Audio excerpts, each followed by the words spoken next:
Assalamualaikum warahmatullahi wabarakatuh. Apa kabar sobat sekalian? Jumpa lagi di channel Enerpol. Kali ini kita akan membahas berita hangat, yaitu sulit terwujud wacana duet Anies Mahfud kesiangan. Ya, ini sesuai yang dilansir oleh Republik Merdeka, dan beberapa waktu saat ini memang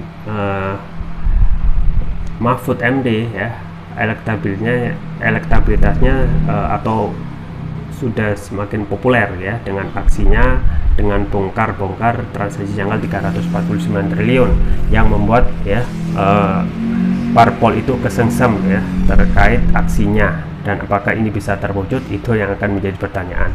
Langsung saja kita baca dan kita ulas sesuai yang dilansir oleh rmol.id.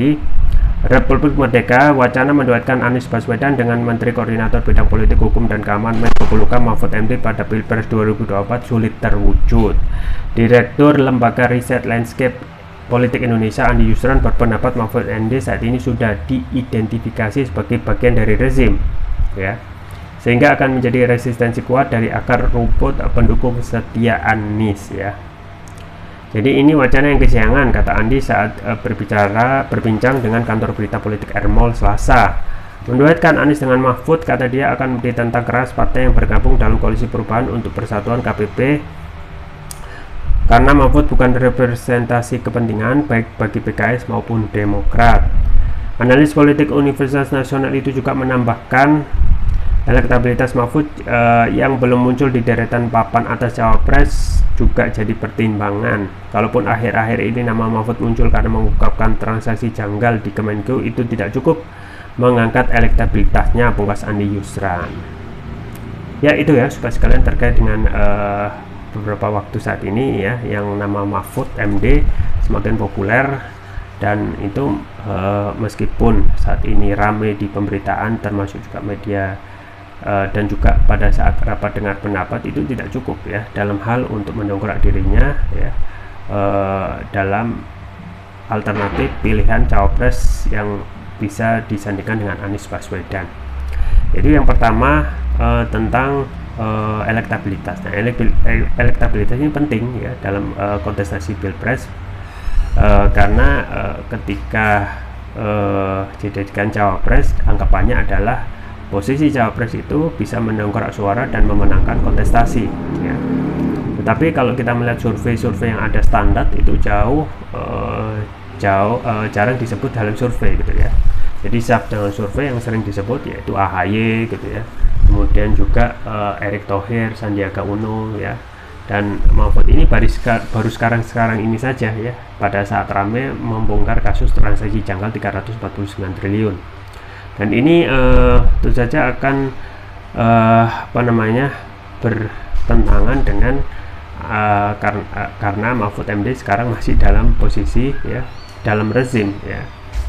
Tidak mungkin juga menjadikan satu alternatif ketika orang itu masih dalam rezim yang menjadi oposisi gitu ya, dari posisi Anies saat ini. Dan selain dari bagian dari rezim ya, kita juga melihat apakah sosok Mahfud MD ini ya bisa diterima oleh koalisi akan dipilih oleh Anies gitu ya, karena sesuai kesepakatan piagam yang ditandatangani oleh tiga partai yaitu Nasdem, Demokrat, dan PKS sepakat untuk memberikan ya keputusan siapa cawapres itu kepada Anies. Nah, tapi kalau kita melihat kasakusuknya, justru ketika sudah ada kesepakatan yang terjadi di lapangan, para anggota partai politik itu malah bermanuver ya untuk mencari atau mempas-paskan siapa yang akan cocok untuk bersanding dengan Anies ya. AHY itu sudah menjadi keinginan dari Demokrat ya, tetapi Nasdem tentu saja menolak gitu ya, karena menginginkan egaliter, bahwasanya cawapres itu sebaiknya supaya adil ya, di luar dari partai koalisi perubahan ya, koalisi perubahan untuk persatuan ya. Begitupun juga PKS yang saat ini justru mencoba untuk mencari-cari cawapres gitu ya. Terus apa gunanya piagam ketika ada kesepakatan yang nanti berhak untuk menentukan cawapres yaitu Anies, tetapi partainya ya, partai koalisi masih bermanuver ke sana ke sini gitu ya.